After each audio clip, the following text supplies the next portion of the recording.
Okay, ladies and gentlemen, welcome to Survey-to-Sale, and this is how you will go about creating your very first survey. What you'll do is after you log in, you'll click on the big plus button here to add new survey, and that will take you to the very first step. So first thing you want to note is how this actually works is the survey will be created sort of on the fly as you go about creating the survey. So this is sort of what it will look like as it appears on your website. So here we want to create a greeting. So you can see here I sort of have, time to save some cash as the, suggested greeting, but it can be whatever you want. Hi there, would you like to save some cash? Okay, and you can see it sort of reflects exactly what it will appear like on your website. Then we can go to the next step. And here we can create what's called a sub-greeting, or a greeting subheading, rather, which is where the text will appear just below the greeting. So this is where you can sort of explain a little bit more about your survey. You see here it says each survey answer grants you more savings. That's sort of my suggested text, but again, you can put whatever you like. Like, let's say you want to be very specific with how much money this person is going to save. So we can say maybe save up to, $50 off my product. Okay? And this is where you can start with a savings starting point. Now, you can put either a percentage or a dollar amount. Now, since I've specified a dollar amount up here, it might make sense to do a dollar amount down here. So we can start it at $10. And we can say that the savings increment will be $10 as well. So that means that for every question that you fill out, they will save an additional $10. So we'll say next to go to the questions section. And here you can start adding the questions. So the first question we can put is, how did you hear about us? Okay. And you can specify the type of answer. So you have a few to choose from. You can choose checkbox, multiple choice, email, or text area. So for now, let's do multiple choice. So that sort of gives them the choice of one of the following options. So we'll add an answer and we'll say, okay, let's see, how did you hear about us? Google is always a popular choice. And then you can say, I don't know, maybe Yahoo, maybe Bing, word of mouth. Maybe you were on a podcast, and you can sort of, go wild and add as many answers as you like. And you see it sort of displays over here how the survey will actually appear on your website. And you can change the number of columns if you want it to appear in 3 different columns. See how it sort of groups them by 3, or you can say 1 column. But as you can see, this sort of pushes the next button off the screen, so you'll have to be sort of wary of how the layout and design actually looks. So I think 2 columns makes the most sense, so we'll do that. And then here we have the option of adding a coupon code. Now I've made this optional on purpose for the following reason. Here, if you specify a coupon code in this box, this will sort of give the website visitors an opportunity to stop filling out the survey and exit the survey to claim that particular coupon code. So this coupon code here is tied in exactly with this question number 1. So if you have a coupon code here, if you enter one, you'll have to create a coupon code in your payment processing system that will allow them to save $10, okay? So maybe this coupon code is save 10, for example. So if we do that, then when they go to the next question, then up here, the actual subheading will disappear and it will be replaced with a line of text saying, click here to claim your $10 off coupon. Okay, so again, if you put in the coupon code here as an optional field, that's sort of how the functionality will go about playing itself. If you don't put a coupon code here, then you can put a coupon code at the very end, at the very last screen, and then it will display just the 1 coupon code. So your website visitors will not have the opportunity to exit the survey. They'll have to fill out every single question in order to get access to that coupon code. Okay, so it's completely up to you how you want to make it work. So for here, I will put save 10, and I'm going to go ahead and I'm not going to click on next. I'm going to click on add question because I want to add another question. Okay, so when I click on add question, you see this changes to save $20 now. Okay, and you can add another question. So for example, we can say something like, tell us what you like about our product. Okay, so now you can say for the type of answer, you can choose text area. So this allows them to actually fill out exactly what they want to fill out in terms of words, okay? So they can type in whatever they want, and that will be reflected in the actual survey response section when you want to go and check out what people have said in response to your survey. So now to keep consistent here, I would suggest, since we entered a coupon code in the first question, you have to go ahead and add another coupon code. So for example, save 20 represents the save $20. So I wouldn't recommend going and only putting in one of these coupon codes. So if you actually fill out a coupon code in the previous question, then for every next question that you add, I would suggest you also add a coupon code that corresponds with the question that you've created. All right. So now let's go ahead and add another question.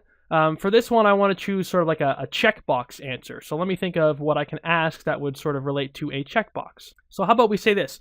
What do you like about our product? Or maybe what features do you like about our product? Okay, so then you can choose checkbox, and this allows them to pick multiple different answers. So maybe you can say, how it looks. You can say, I don't know, how it sounds. You can say how awesome the tutorials are. You can go wild here and do whatever you like. And then let's say nothing at all. It's for a little bit negative, but who knows? So there you go. So that sort of gives you the idea of now they can go in and check multiple answers when they're filling out the survey. And again, the same column rule applies, but you also have to be wary of how it's going to look in the final product. So I think 2 columns here makes the most sense. And then again, we don't want to forget, since we filled out coupon codes in the previous screen, we want to continue to fill out coupon codes here. So since since I've specified that I want to save $50 off my product, that means I'm going to have another 2 questions. So let me just fire one up here real quick. How about we ask, would you recommend my product to your friends? Okay, and that'll be a simple yes or no, so we can do multiple choice and say yes or no. And maybe we can make this 1 column so it sort of appears above and below each other nicely. And again, coupon code, let's say save 40 this time. So you see how these coupon codes sort of match what dollar amount you're saving. But again, you don't have to do it this way. You can choose whatever coupon code you like, or you can even omit the coupon codes from all the questions and just give a coupon code at the very end. All right. So finally, we go and add our last question, and this is where you can actually tie it in with an email delivery system. Okay.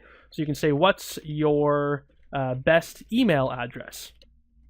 All right, and you can choose type of answer, email. And when we choose this type of answer, you can actually see that you can add a first name and a last name box. So it actually captures the first and last name. For now, I'll just choose to show the first name only. And you can actually link it with an email delivery system. So for myself, I can link it with my MailChimp email delivery system. And this will automatically go in and check and see what email lists have been set up inside of MailChimp. And so I can say maybe the Survey-to-Sale email list is what I want to tie this particular input field in with, is the email list, the Survey-to-Sale email list. And I can choose whether or not I want it to be a double opt-in or not. Okay. And again, don't forget, we want to fill out the coupon codes. Let's say save 50, and then we are done. So we can click on the next button.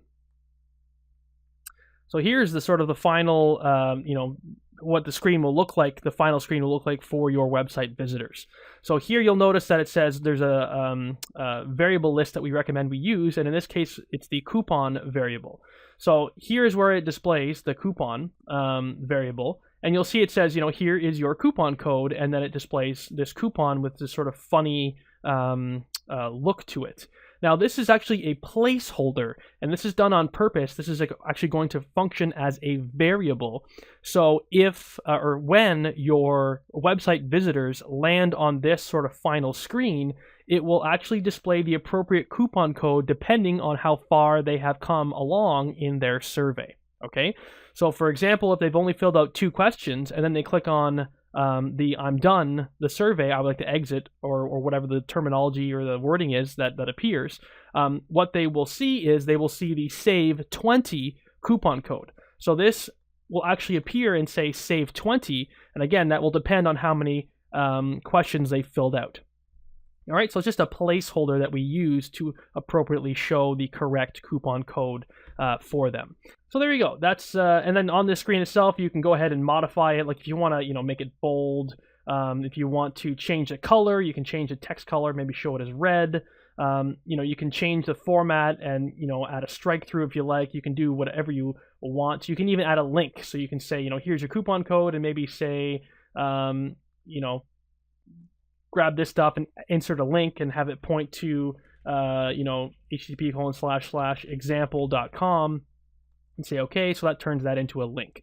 So this is very flexible. You can make it look and feel however you like. But another cool feature is you can actually add a countdown timer. So you can actually type in something like 10 minutes, and a countdown timer will actually appear, and this will start to count down while the actual website visitor has completed their survey. So it'll actually sort of add some fuel to the fire for them to go ahead and redeem the coupon code. So that's actually pretty neat feature. All right.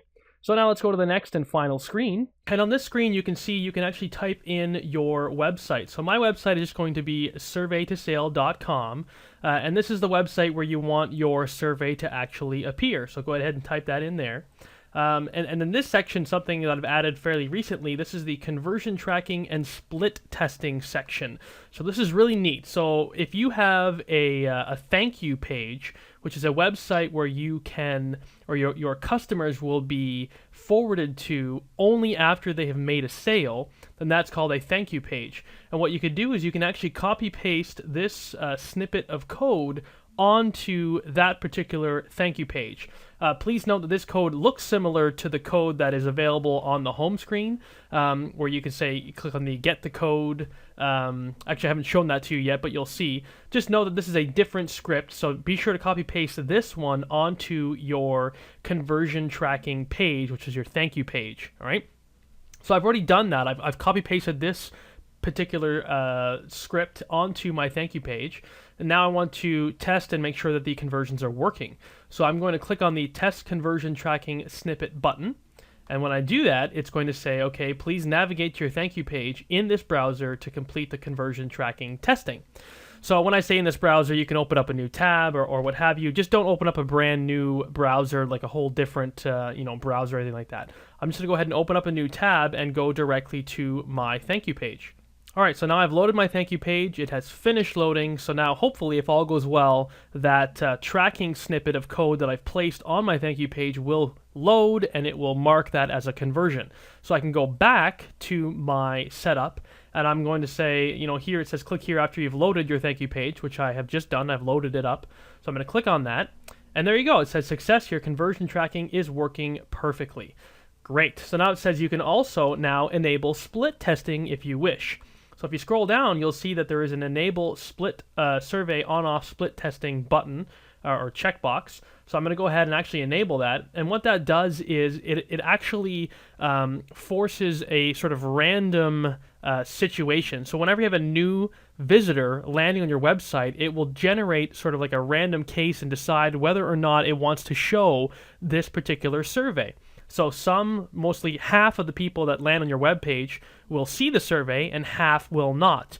And because you have this conversion tracking stuff working, you can actually see what Survey-to-Sale does for your website. So you're going to see exactly what's going to happen between, whether or not people are going to buy more often or less often, because you have enabled this split testing. And that will be reflected in the actual reports section when you go and look at the actual reports for your survey. You can see the conversion rates, and you can look at the conversion report and all that stuff. So if you have any doubts whether or not you think Survey-to-Sale will work for you or is working for you, go ahead, enable your conversion tracking, enable the split testing, and you'll know without a shadow of a doubt whether or not it is working or not. All right, cool. So then further down here, we have our other options. So the first option is the pop-up delay. Now, this is something that I would definitely recommend that you use because you get much better reactions, or much better, not conversions, but people that actually fill out your survey. You'll get people to fill out your survey much more often if you have a pop-up delay set. So I like to do it somewhere between 20 seconds and 45 seconds, but obviously that's going to be up to you how quickly you want the survey to pop up. And all this is going to do is it's going to force the survey to actually pop up in the bottom right-hand corner and show your survey to your website visitor. So because it sort of pops up, and it's unobtrusive, but it still slides up and catches the website visitor's eye, they are more likely to fill out the survey and thus more likely to actually purchase your product. So I would highly recommend that you enable a survey pop-up delay. If you do not want to have one set up, you can put -1 in here, but like I said, you're not going to see as good of conversions, and it's not going to be as effective. So I would highly recommend somewhere between 20 and 45 seconds. So the last option I'm going to talk about here is the enabling of the exact website match. And all this means is that when you have this checked, the exact website match checked, that means that if the visitor is on Survey-to-Sale.com or whatever website you have inputted here, that's the only time that they're going to see the survey at all, okay, is if you have it on the exact website match. So let's say if they went to Survey-to-Sale.com, let's say /login or something like that. If they're on this website physically in their browser, but you have it set up without the /login, and you have enable exact website match on, then while they're on the /login screen, they're not going to see the survey at all. Okay, because you have the exact website match on. And this is useful for if you want to have a bunch of different surveys within the same domain itself. Let's say you want to have a different survey on the /login screen, then you can enable exact website match and create a new survey and so on and so forth, and you can target it exactly like that. If you don't want to have to worry about creating a bunch of different surveys, you can just turn off the exact website match, and then every single sort of folder within Survey-to-Sale will actually show the survey on it, so long as you have the tracking or the regular survey snippet code installed, which I'll talk about at the end of this video. So then, yeah, it's up to you. And I gave this sort of great little table that shows exactly what sort of in what sort of situations a survey will and will not show, depending on if you have exact website match on and off. All right, so there you go. That's sort of the rundown on this screen, and let's go ahead and see the next. And then all you need to do is make sure that you go ahead and copy, paste the code snippet onto your website. So if I click on the Get Code Snippet, this is the code that you need to make sure that you paste onto any page or every page that you want the survey to actually appear on. Okay, so you can go ahead, and if you have like a WordPress site or something, there's a bunch of documentation in the help section for how to set that up. But you can go ahead and add that to like your footer.php file if you have WordPress, or obviously the Optimized Press or lead pages or any of the other software. There's very easy ways to integrate this script into those pieces of software, so you have it displaying on every page, and then once you have this sort of code on every single page, then that's where the exact website match and all that stuff I was talking about previously will kick into gear. So make sure that this code is on every single page inside your sort of website, your web real estate, if you will. And then the Survey-to-Sale software will handle when and where to show the actual survey itself. All right. So there you go. That's how you create a survey. And again, if you want to go ahead and edit anything, you can say edit existing surveys, and then it will appear here. You can click on it, and you can go back through and change anything at all that you want to change. It's all right here. All at your fingertips. You can go in and change any particular question that you want from this sort of drop-up menu, etc., etc. Okay, so it should be fairly easy to go through and modify stuff if you like. And if you have any questions or any problems at all, feel free to reach out through the help section to us, and we'll try to get back to you as soon as humanly possible. All right, so take care of yourselves and enjoy Survey-to-Sale.